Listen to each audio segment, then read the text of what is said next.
And then it says in Hebrews 4:16. ನಂತರ 4:16 ಹೀಗೆ ಹೇಳುತ್ತೆ, Therefore we can do something. ಆದ್ದರಿಂದ ನಾವು ಒಂದು ಕೆಲಸ ಮಾಡಬಹುದು. ಇವಾಗ Let us also come to the throne of grace. ನಾವು ಇವಾಗ ಧೈರ್ಯವಾಗಿ ಕೃಪಾಸನದ ಮುಂದೆ ಬರೋಣ. The Old Testament people could not go to the throne of grace. ಈ ಒಂದು ಕೃಪಾಸನಕ್ಕೆ ಹಳೆ ಒಡಂಬಡಿಕೆ ಜನರು ಬರ್ಲಿಕ್ಕೆ ಸಾಧ್ಯವಿರಲಿಲ್ಲ. They went to the throne of mercy where they got forgiveness. ಅವರು ಯಾವ ಆಸನಕ್ಕೆ ಹೋದ್ರು ಅಂದ್ರೆ ಕರುಣೆಯ ಆಸನಕ್ಕೆ ಹೋದ್ರು, ಎಲ್ಲಿ ಅವರಿಗೆ ಕ್ಷಮೆ ಸಿಗ್ತಾ ಇತ್ತು ಪಾಪದ ಮೇಲೆ. Yeah, we also need mercy, forgiveness, because we have committed so many sins. ನಮಗೆ ಕೂಡ ಕ್ಷಮೆ ಬೇಕು, ಕರುಣೆ ಬೇಕು, ನಾವು ಪಾಪಗಳನ್ನ ಮಾಡ್ತೀವಿ. But we can have mercy plus grace. ನಮಗೆ ಕರುಣೆ ಮಾತ್ರ ಅಲ್ಲ, ಇಲ್ಲಿ ಕೃಪೆ ಕೂಡ ಸಿಗುತ್ತೆ. You need to know the difference between these two words.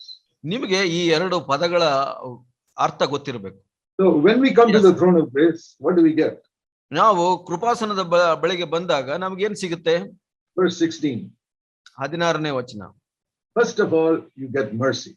ನಮಗೆ ಮೊದಲು ಕರುಣೆ ಸಿಗುತ್ತೆ. We all need that. ನಮಗೆ ಎಲ್ಲರಿಗೂ ಬೇಕು.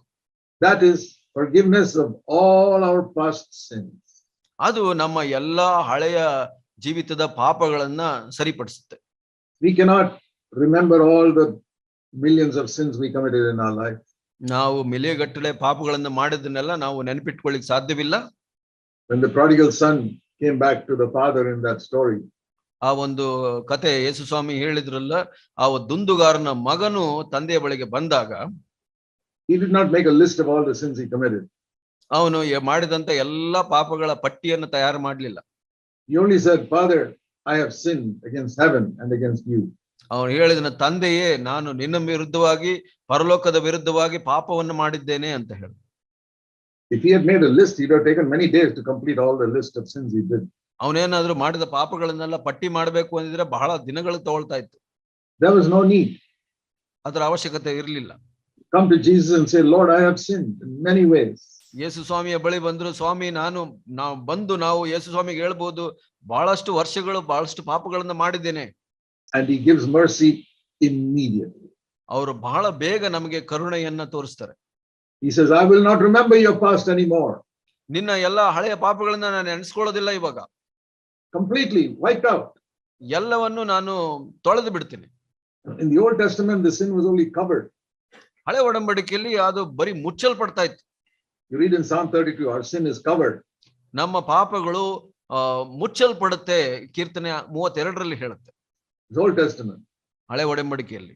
But New Testament, we read in 1 John 1 verse 7, our sin is cleansed. 1 ಯೋಹನ 1:7ರಲ್ಲಿ ಹೀಗೆ ಹೇಳುತ್ತೆ, ನಮ್ಮ ಎಲ್ಲಾ ಪಾಪಗಳು ಅಳಿಸಲ್ಪಡುತ್ತೆ ಅಥವಾ ತೊಳೆಯಲ್ಪಡುತ್ತೆ ಅಂತ. Let me use an illustration. ಇದಕ್ಕೆ ಒಂದು ಉದಾಹರಣೆಯನ್ನ ನಾನು ಉಪಯೋಗಿಸ್ತೀನಿ. If you write everybody's sins on a blackboard, ಒಂದು ಕಪ್ಪು ಹಲಗೆ ಮೇಲೆ ಎಲ್ಲರ ಪಾಪಗಳನ್ನ ಬರೆಯುವಂಥದ್ದು. and you put a sheet over it, nobody can see it. That is, sin is covered. ಆ ಪಟ್ಟಿ ಮುಂದೆ ಒಂದು ಪರದೆಯನ್ನ ಹಾಕ್ಬಿಟ್ಟು ಅದನ್ನ ಮುಚ್ಚಿದೆ ಅಂತ ಹೇಳ್ಬೋದು. That is Old Testament. ಅದು ಹಳೆ ಒಡಂಬಡಿಕೆ. That is how Abraham, Isaiah, John the Baptist sins were covered. ಹಾಗೆ ಅಬ್ರಹಾಮ, ಯೆಶಾಯ ಇತರರ ಪಾಪಗಳು ಮುಚ್ಚಲ್ಪಟ್ಟವು.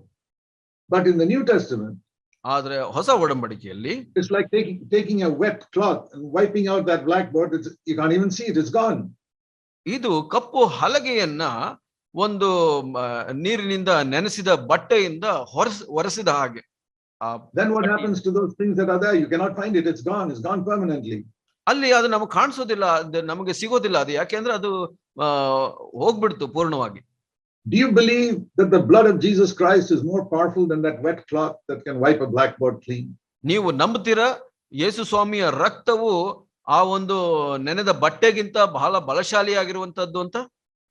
We've all committed so many sins in the past. ನಾವು ಎಲ್ಲರೂ ಬಹಳಷ್ಟು ಪಾಪಗಳನ್ನ ಮಾಡಿದ್ದೇವೆ ನಾವು ನಮ್ಮ And the devil keeps on reminding us, you did this, you did this, you did this. ಸೈತಾನನು ಹೀಗೆ ನಮಗೆ ನೆನೆಸ್ತಾ ಇರ್ತಾನೆ, ನೀವು ಹೀಗೆ ಮಾಡಿದೆ ಅಂತ. And very often you feel condemned. ಬಹಳಷ್ಟು ಸಲ ನೀವು ಖಂಡಿಸಲ್ಪಡ್ತೀರಾ. You're condemned by something you did 20 years ago. 30 ವರ್ಷದ ಮೊದಲು ನೀವು ಏನೋ ಮಾಡಿದ್ರೆ ಅದರ ಬಗ್ಗೆ ನೀವು ಖಂಡನೆಗೊಳಗಾಗ್ತೀರಾ. Even though you have confessed that sin 50 times. ನೀವು ಎಷ್ಟೋ ಸಲ ಅದನ್ನ ಅರಿಕೆ ಮಾಡಿದ್ರು ಕೂಡ. Why is that? ಯಾಕೆ? because you don't believe that the blood of Jesus Christ is more powerful than a wet cloth that can wipe out a black. ನೀವು ಯೇಸು ಸ್ವಾಮಿಯ ರಕ್ತವು ಆ ನೆನೆದ ಬಟ್ಟೆ ಒರೆಸೋದಕ್ಕಿಂತ ಬಲಶಾಲಿಯಾದದ್ದು ಅಂತ ನಂಬೋದಿಲ್ಲ. And that's why the devil can keep on harassing you. You did this, you did this. You remember what you did last year. You remember what you did last week. ಅದಕ್ಕಾಗಿ ಸೈತಾನನು ನಿಮಗೆ ಅದನ್ನು ನೆನೆಸ್ತಾ ಇರ್ತಾನೆ ಮತ್ತು ಖಂಡಿಸ್ತಾ ಇರ್ತಾನೆ. ನೀವು ಕಳೆದ ವಾರ ಹೀಗೆ ಮಾಡಿದೆ, ಕಳೆದ ವರ್ಷ ಹೀಗೆ ಮಾಡಿದೆ ಅಂತ. I remember the story of a great man of God. ಒಬ್ಬ ದೈವಿಕ ಮನುಷ್ಯನ ಒಂದು ಜೀವಿತದ ವಿಷಯ ನನಗೆ ನೆನಪಿದೆ. He was very severely tempted by Satan. ಸೈತಾನನಿಂದ ಬಹಳ ಗಂಭೀರವಾಗಿ ಶೋಧನೆಗೆ ಒಳಗಾದನು. Not with particular sin. ಒಂದು ಪ್ರತ್ಯೇಕವಾದ ಪಾಪದ ವಿಷಯದಲ್ಲ, but with the memory of his past failures. ಎಲ್ಲ ಹಳೆಯ ಜೀವಿತದಲ್ಲಿ ಆದ ಸೋಲಿನ ಆ ಯೋಚನೆಗಳಿಂದ. The devil told him, you did this and you did this. ಸೈತಾನ ಹೇಳ್ತಾ ಇದ್ದ, ಹೀಗೆ ಮಾಡಿದೆ ನೀನು, ಹೀಗೆ ಮಾಡಿದೆ. And you remember last year you did this. ಕಳೆಯ ವರ್ಷ ನೀನು ಹೀಗೆ ಮಾಡಿದೆ. And 15 years ago you did this. 15 ವರ್ಷದ ಮೊದಲು ಹೀಗೆ ಮಾಡಿದೆ ನೀನು. And last week also you did this. ಕಡೆಯ ವಾರ ಕೂಡ ಹೀಗೆ ಮಾಡಿದೆ ನೀನು. And he went on and on. ಹಾಗೆ ಮುಂದೆ ಹೇಳ್ತಾ ಹೋಗ್ತಾ ಇದ್ದ. And then he told Satan. ನಂತರ ಅವನು ಸೈತಾನನಿಗೆ ಒಂದು ಮಾತು ಹೇಳಿದ್ರು. Satan, that's not all. There are many more sins I have committed. ಅಷ್ಟು ಮಾತ್ರ ಅಲ್ಲ ಸೈತಾನ, ಇನ್ನೂ ಎಷ್ಟೋ ಪಾಪಗಳನ್ನ ನಾನು ಮಾಡಿದ್ದೇನೆ. You make the list complete. ನೀನು ಆ ಒಂದು ಪಟ್ಟಿಯನ್ನ ಪೂರ್ಣಗೊಳಿಸು. And then write over it, the blood of Jesus Christ has cleansed me from all these sins. ಅದರ ಮೇಲೆ ನೀನು ಇದನ್ನು ಬರೆದು ಬಿಡು, ಯೇಸು ಸ್ವಾಮಿಯ ರಕ್ತವು ಎಲ್ಲಾ ಪಾಪಗಳನ್ನು ಅಳಿಸಿ ಬಿಟ್ಟಿದೆ ಅಥವಾ ತೊಳೆದು. You must do the same thing. ನೀವು ಕೂಡ ಹಾಗೆ ಮಾಡಬೇಕು. When the devil reminds you of past sins that you have already confessed. ಯಾವಾಗಲಾದ್ರೂ ಸೈತಾನನು ಬಂದು ನೀವು ಮಾಡಿದ ಹಳೆಯ ಪಾಪಗಳನ್ನ ನಿಮಗೆ ನೆನಪು ಮಾಡುವಾಗ, you say, yes, but Jesus died for that sin and he's cleansed me. ಹೌದು, ಅದು ಸತ್ಯ, ಆದ್ರೆ ಯೇಸು ಸ್ವಾಮಿ ಸತ್ತಿದ್ದಾರೆ ಮತ್ತು ನನ್ನ ಪಾಪ ತೊಳೆಯಲ್ಪಟ್ಟಿದೆ ಅಂತ ಹೇಳಬೇಕು. You may remember it, Satan, but God says he will not remember it. ನೀನು ನೆನ್ಪಿಟ್ಕೊಳ್ಬಹುದು ಸೈತಾನ, ಆದ್ರೆ ದೇವ್ರು ಹೇಳ್ತಾರೆ ದೇವ್ರು ತಾನು ನೆನ್ಪಿಟ್ಕೊಳ್ಳಲ್ಲ ಅಂತ. That is mercy. ಅದು ಕರುಣೆ. But Hebrews 4:16 says, after that you can ask for grace.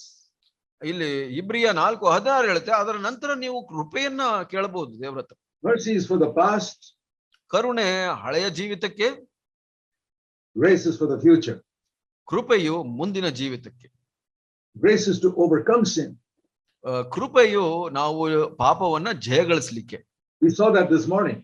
ಇವತ್ತು ಬೆಳಗ್ಗೆ ನೀವು ನೋಡಿದ್ರಿ ಅದನ್ನ. When you're under the umbrella of grace, sin cannot have power over you. ನೀವು ಅದನ್ನ ಕೇಳಿಸ್ಕೊಂಡ್ರಿ, ಆ ಒಂದು ಕೊಡೆಯ ಕೆಳಗಡೆ, ಕೃಪೆಯ ಕೊಡೆಯ ಕೆಳಗಡೆ ಇದ್ರೆ ಪಾಪವು ನಿಮ್ಮ ಮೇಲೆ ಅಧಿಕಾರ ಮಾಡೋದಿಲ್ಲ ಅಂತ. They did not have this in the Old Testament. ಇದು ಹಳೆಯ ಒಡಂಬಡಿಕೆಯಲ್ಲಿ ಇರಲಿಲ್ಲ. How do we get this grace? ಹೇಗೆ ನಾವು ಈ ಕೃಪೆಯನ್ನ ಹೊಂದ್ಕೊಳ್ತೀವಿ? Verse 16, come to the throne of grace. ಇಲ್ಲಿ 16ನೇ ವಚನದಲ್ಲಿ ಆ ಕೃಪಾಸನದ ಬಳಿಗೆ ಬರ್ಬೇಕು ನಾವು. How should you come? ಹೇಗೆ ಬರಬೇಕು? Says here, boldly. ಇಲ್ಲಿ ಹೇಳುತ್ತೆ ಧೈರ್ಯವಾಗಿ ಅಂತ. Some people come so fearfully. Oh God, can I come to your throne of grace? I'm so scared. ಕೆಲವರು ಭಯ ಪಟ್ಕೊಂಡು ಬರ್ತಾರೆ, ದೇವರೇ ಈ ಕೃಪಾಸನದ ಹತ್ರ ಬರ್ಬೋದಾ ನಾನು ಅಂತ ಭಯ ಪಟ್ಕೊಂಡು. That's not the way you should come to God. ಹಾಗೆ ನಾವು ಬರಬಾರದು ದೇವರ ಹತ್ರ. You must come boldly. ನಾವು ಧೈರ್ಯವಾಗಿ ಬರಬೇಕು. Like a little child runs to his father or mother. ಒಂದು ಚಿಕ್ಕ ಮಗು ತಂದೆ ಅಥವಾ ತಾಯಿ ಹತ್ರ ಹೇಗೆ ಓಡಿ ಹೋಗುತ್ತೆ ಧೈರ್ಯವಾಗಿ, ಹಾಗೆ. Have you seen how a little child, if somebody gets scared of something, it quickly runs to its mother? ಒಂದು ಚಿಕ್ಕ ಮಕ್ಕಳನ್ನ ನೋಡಿದ್ರೆ ಯಾವುದೇ ವಿಷಯದಲ್ಲಿ ಅವರು ಭಯ ಹೊಂದಿದ್ರೆ ತಕ್ಷಣ ತಂದೆ ತಾಯಿ ಹತ್ರ ಓಡಿ ಹೋಗ್ತಾರೆ. Supposing a 2-year-old child, some dog barks at it. ಒಂದು 2 ವರ್ಷದ ಮಗು ಯಾವುದೋ ಒಂದು ನಾಯಿ ಬೊಗಳುತ್ತೆ ಅಂತ ಇಟ್ಕೊಳ್ಳಿ. He quickly runs to his mother. ಅದು ಬಹಳ ಬೇಗ ತಾಯಿ ಹತ್ರ ಓಡಿ ಹೋಗುತ್ತೆ. He doesn't stand there. ಅಲ್ಲಿ ನಿಂತ್ಕೊಂಡಿರಲ್ಲ. Go like that to God. ಹಾಗೆ ನೀವು ದೇವರ ಹತ್ರ ಹೋಗ್ಬೇಕು. God is more loving than your mother. ನಿಮ್ಮ ತಾಯಿಗಿಂತ ದೇವರು ಪ್ರೀತಿಪೂರ್ಣನು. He is more loving than your father. ನಿನ್ನ ತಂದೆಗಿಂತ ಹೆಚ್ಚು ಪ್ರೀತಿಸುವ ಆತನು. He is more loving than anybody in the world.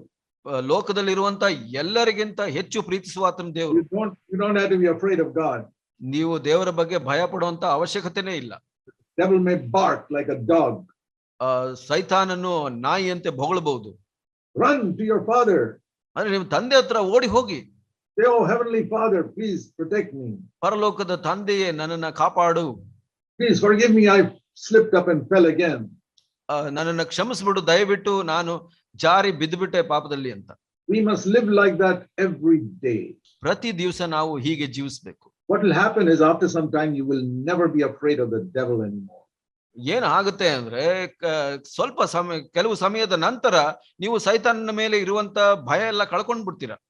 Jesus was never afraid of the devil.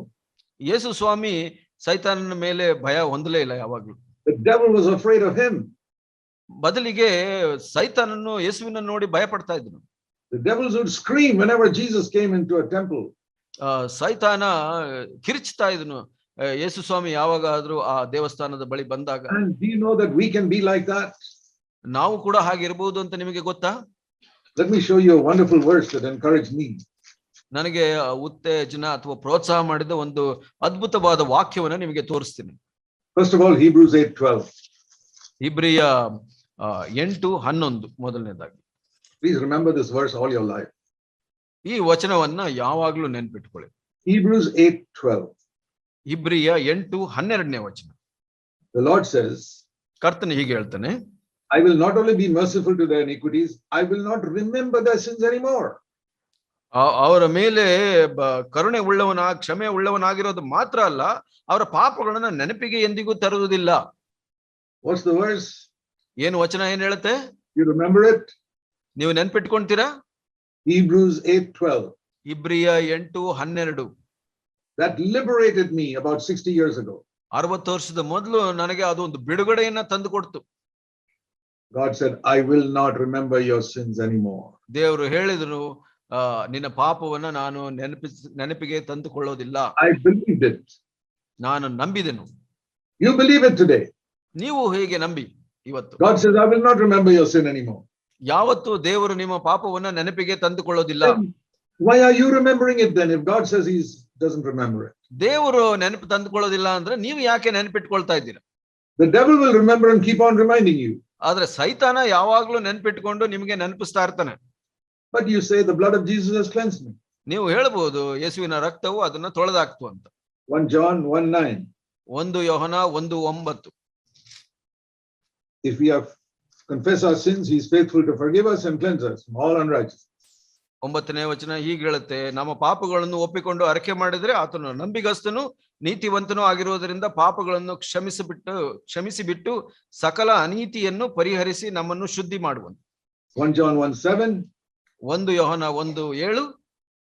If we walk in the light, ನಾವು ಬೆಳಕಿನಲ್ಲಿರುವಂತಾದ್ರೆ, walk in the light means don't hide anything.